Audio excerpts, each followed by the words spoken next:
Hello and welcome back to Israel with Aline. King David was the most important king in the history of Israel. He defeated the giant Goliath, conquered Jerusalem, wrote the book of Psalms. From his lineage came Jesus and much, much more. There is, without a doubt, only one King David. Why then nowadays are there two places in Jerusalem known as David's tomb? There is one that is the true one and the other is not. But which is which? Today we will together visit both places, learn about their history and archaeology, and try to figure out together which is really the true tomb of King David.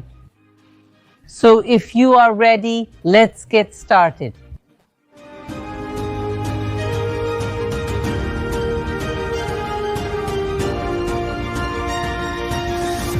If you now search for the phrase the tomb of King David, most of the websites, magazines, books will all point to the same place. They will point to the tomb that is on Mount Zion, which is the most traditional and well-known tomb of King David. And it's also there that we're going to start our day. So let's now make our little walk to Mount Zion. Let's go.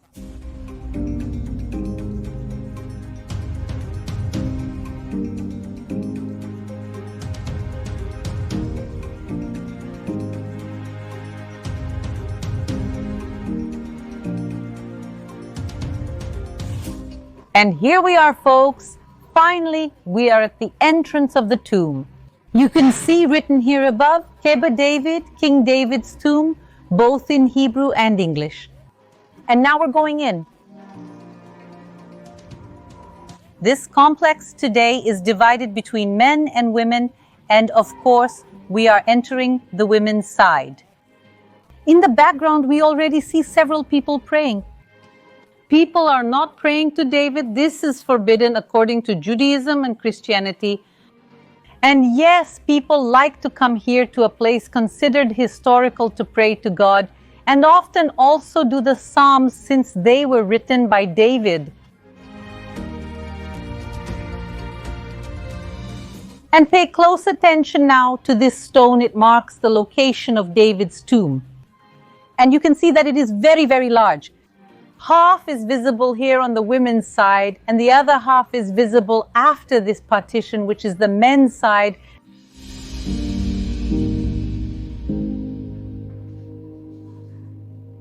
We just left from here on the women's side, but I also want you to see what the men's side of King David's tomb looks like. But I can't go in there, so who is going to help us here today is Moti. Shalom. Modi is our cameraman. He is also a Spanish guide here in the Holy Land, and he is now going to take the camera and go to the men's side. So, shall we go? Let's go.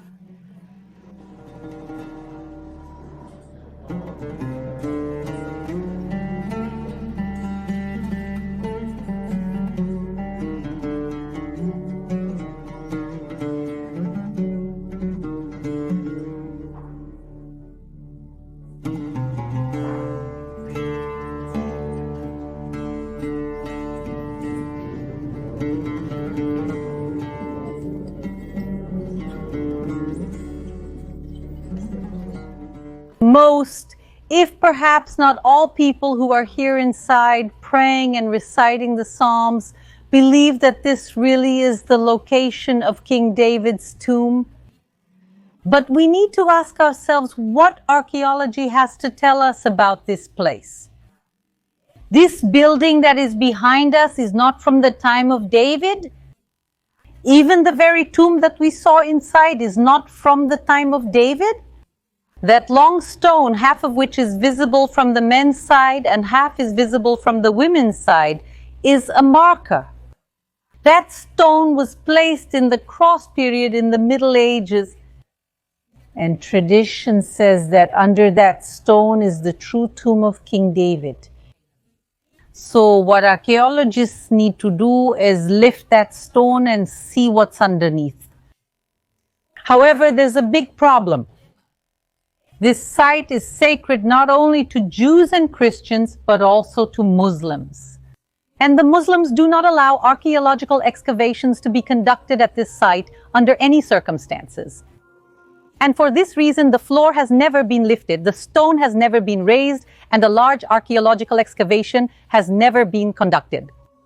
However, what did happen in 1948 during the War of Independence is that a mortar fell right here. And the Israeli archaeologist Jacob Pinkerfeld was sent to repair the damage. And during the restoration works, this archaeologist made 2 pits and began to excavate and search for the oldest historical periods that were here. And he found then 3 levels. The first level he came across is precisely from the Crusader period. And we know that the Crusaders worshipped at this location. He continued digging, and then he found a mosaic floor, a beautiful mosaic with geometric designs. And the third level, the lower level, he found is a floor from the Roman period. It is believed to be the floor of a synagogue. It is not known whether it was a traditional Jewish synagogue or a messianic Jewish synagogue. And precisely because there was a synagogue here in a very early period, it could be an indication that this is a sacred place, and perhaps it is the tomb of King David. The problem is that the archaeologist, in everything he found in these 2 pits, he found absolutely nothing from the period of King David. It could be because they really didn't excavate enough. It was only 2 small spaces, but it could be that there was nothing here during the time of King David. The oldest written record that connects this place to the tomb of King David is from the 9th century Anno Domini. That means roughly 1900 years after the death of King David. It's a really long period of time for which we don't have proof that this is actually the place.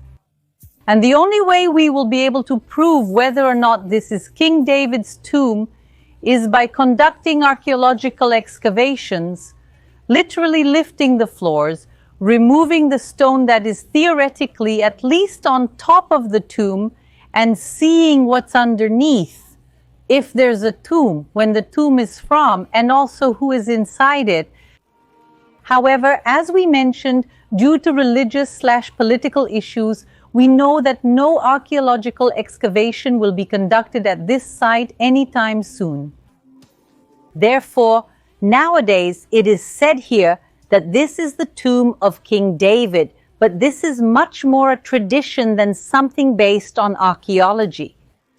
Many archaeologists point to the true tomb of King David, not as being at this location, but rather in a completely different area of the city. And there we will now try to see if archaeology can help us unravel this great mystery, because there the site has been completely excavated. Let's go!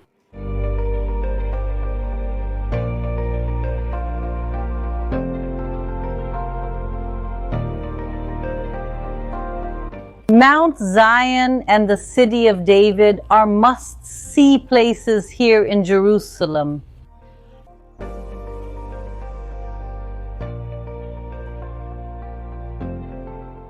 We just entered the city of David. What is it? The city of David is the oldest part of Jerusalem. When King David arrives at this place and conquers the city from the Jebusites, he changes the name of what was then Jerusalem to the city of David. And why is this so important? Because it is written in the first book of Kings that David was buried within the city of David. And the city of David starts right here and goes down the mountain. The city of David is not on Mount Zion.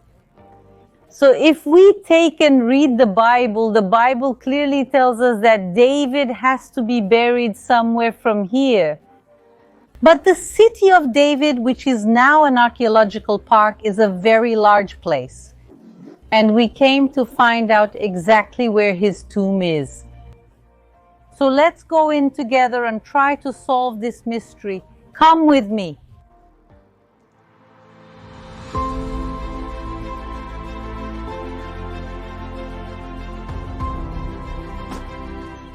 The visit to the city of David is truly amazing. Look at these archaeological excavations. This area of the city was built approximately 4,000 years ago. That means that when King David conquered Jerusalem 3,000 years ago, this place was already ancient. Jerusalem was already extremely old and historic for King David himself, and it may have been that he saw part of these buildings that we are seeing now. An example is the wall. What we see here is the wall from the Canaanite period, but what we came to do here today is not to talk about what King David saw in his lifetime, but to know his probable tomb, where he ended his days. So we need to continue with our journey. Are we looking for a needle in a haystack? How can we find a single tomb within the entire area of the city of David? This is a challenge that seems almost impossible. But if we take the Bible together, the Bible clearly indicates to us where the tomb was. See that it is written in Nehemiah chapter 3. The fountain gate was repaired by Shallum. He rebuilt it, roofed it, and set its doors, its bolts, and its bars in place. He also repaired the wall of the pool of Siloam by the king's garden as far as the stairs that go down from the city of David. Beyond him, Nehemiah, son of Azbuk, made repairs up to the point opposite the tombs of David, to the artificial pool and the house of the warriors. What is reported here in the book of Nehemiah is that the people of Israel had returned from the exile in Babylon and were rebuilding Jerusalem and the city of David. This around the year 400 before Christ. And Nehemiah and his men divide the region, and each of them will rebuild a part. And it is written in this chapter, folks, if you want to read the entire chapter 3 of Nehemiah, it is written there who rebuilt each part. And they give us many details about geographical positions where each thing was located. But the most interesting thing is that part of these described places were found. For example, nowadays we clearly know where the pool of Siloam is. It's a little further down here.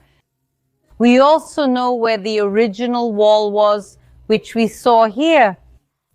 So the Bible itself gives us a physical description of what the city of David was like. And in 1914, an archaeologist named Raymond Well took his Bible and the archaeological knowledge he had, and he says, if I know where some of these places are, and some of them are in front of King David's tombs, I will be able to find what I am looking for, the tomb of the greatest king of Israel.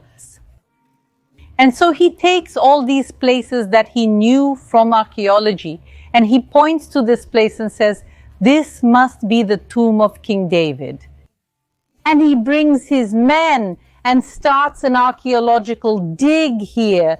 And after months of digging, what he finds here are indeed tombs worthy of a king. A colossal funerary structure, but now is this place really the tomb of King David? Did Raymond really find the tomb? Let's now get closer, go inside and really see the details of the archaeology and find out if it's real or fake. Let's go.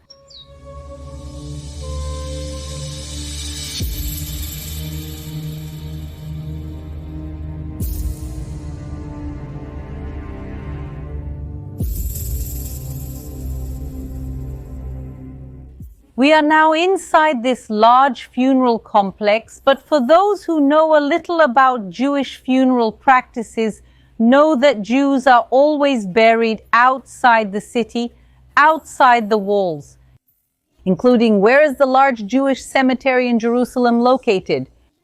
right here behind on the Mount of Olives, and there are tombs from the time of King David and King Solomon. But the Bible also tells us that David was an exception, that he was buried within the city. Firstly, we find a funeral complex within Jerusalem, something that is not normal. If we also look here, there is not a tomb, there is more than one. We can clearly see at least two, and there are a few more around here.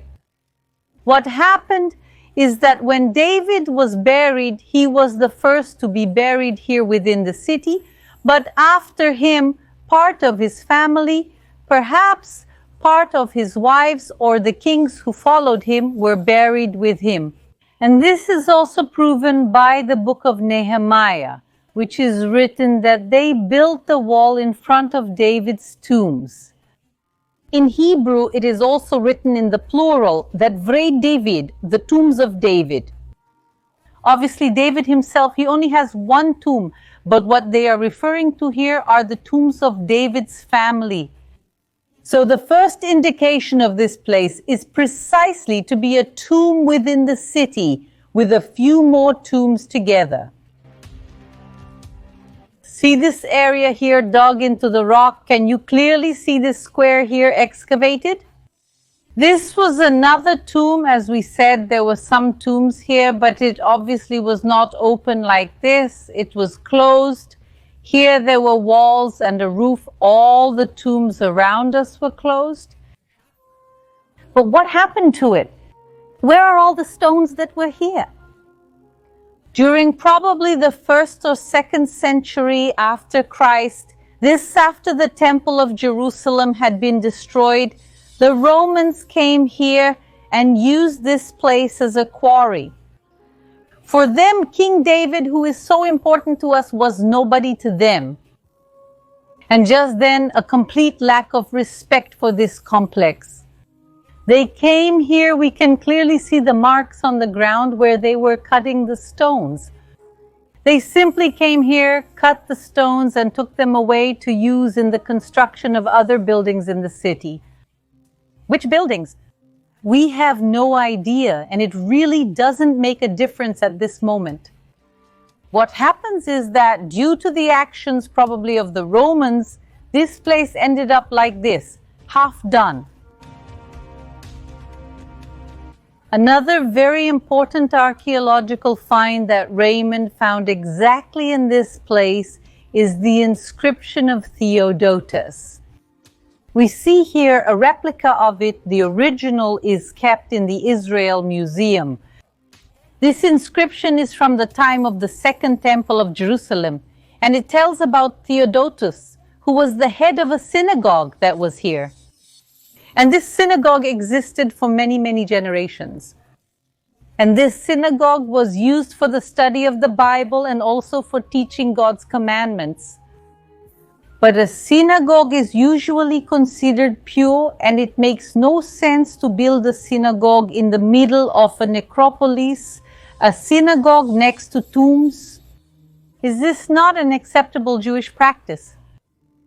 The only exception we can really imagine is that the people who built this synagogue built it here on purpose, because they already considered this place as the tomb of David's family. And here's another interesting thing. It's written that this synagogue also welcomed people from other lands and foreigners, perhaps even pilgrims, who in ancient times, in the time of Jesus, in the time of the Second Temple, people came here to visit the tomb of King David at this location and not up there on Mount Zion. We also know that in the time of Flavius Josephus, which is the 1st century, he speaks of the existence of King David's tomb. So this was a known thing. For many, many centuries, this place was probably known as the tomb of King David. It was a place of pilgrimage, however. It was unfortunately forgotten after the destruction of the temple, used as a quarry and really abandoned, and only really rediscovered in 1914 by the archaeologist Raymond Well. However, what strikes me most about all this is that the place was forgotten for 2,000 years, rediscovered 100 years ago, and then from 1914 onwards, it did indeed become a place of pilgrimage again. We know that people did come to visit this tomb, and something happened in the last few decades that the place was once again forgotten. How can it be? We have archaeological research. We are going to go inside. You will see the place with your own eyes. We know about the existence of this place, and despite that, if you ask Google, if you ask the Israelis, everyone, for some reason, still points to the tomb's location as Mount Zion. Ask the people, ask the Israelis who live here in Jerusalem, where is King David's tomb? And I guarantee you that the vast majority of them don't even know about the existence of this place.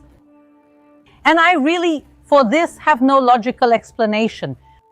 I can understand that he was forgotten 2,000 years ago, but I can't understand how in a period of less than 100 years, he was rediscovered and forgotten again.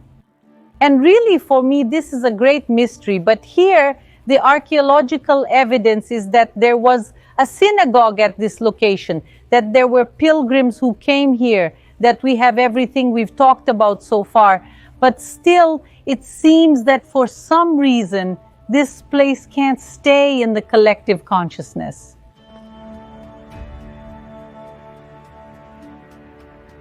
And in this necropolis, the most colossal tomb of all is the one we're looking at now. It is identified on ancient maps as T1, and it was identified by the archaeologist Whale as belonging to King David himself.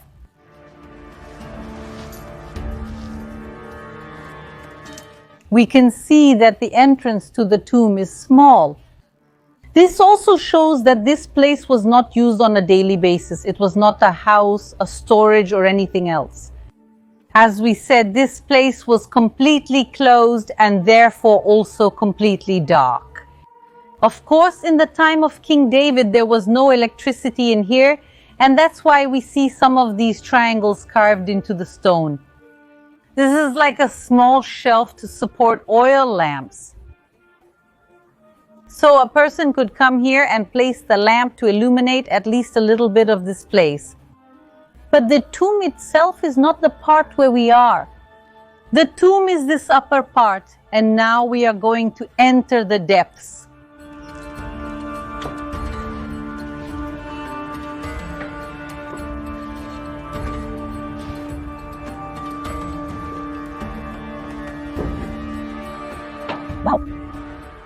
For me, it's the first time I've been up here that I've really been able to touch this place. Everything we see here is the original. And I can only imagine what went through the mind of the archaeologist Raymond Whale. When he picks up the Bible, reads all the indicators, he thinks it's here at this location. He digs and really finds what he was looking for. A tomb worthy of a king. But the most important part of this tomb is precisely this one here. We can see that there is a part carved into the rock that was lowered. And the archaeologist Raymond Well, when he finds this here, he says, this is the place where King David was laid. He comes up with two theories. The first, that his body may have been placed here and simply wrapped in shrouds. And the second, more colossal theory, is that a large sarcophagus was fitted into this space, and King David was placed inside the sarcophagus. So, if we are really in the right place, I am standing in the place where the body of King David himself was for a very, very, very long time. But the most important question of all that we need to answer is, where is he? Here, folks. Where I'm touching is stone. It's solid. There is absolutely nothing beneath me at this moment. And this assures us that there is not a single bone here. So the height of King David And perhaps the sarcophagus of King David that was here one day completely disappeared. And so, if we really found the tomb of King David, and I believe there's a good chance it was found here, King David himself is not at this location. There's another theory. Some experts have raised a hypothesis that in reality both locations are true. But how is that possible? This theory suggests that the original tomb of David and his descendants was here where we are. But we know that in the time of King Manasseh, who is a descendant of King David, this necropolis was already full. And Manasseh and the descendants of David from then on began to be buried in a place called the Garden of Uzzah. And this theory says that precisely the Garden of Uzzah, where descendants of King David were buried, is this famous tomb of David that is on Mount Zion. So this theory says that David and the first descendants were buried here and then. From Manasseh on, they were buried there, and that perhaps even the jurisdiction of David was moved from here to Mount Zion. But the most important thing is that the legacy and the history of King David remain alive here in Jerusalem and here in the city of David to this day. And now, after everything we've seen today, after we've seen up close the two possible tombs of King David, one of them, the first we saw on Mount Zion, and the second here within the city of David. I want to ask you, leave here in the comments, which of the two tombs do you believe to be the true tomb of King David? I hope you enjoyed this somewhat different adventure that we had today. Don't forget to leave a like and see you next week.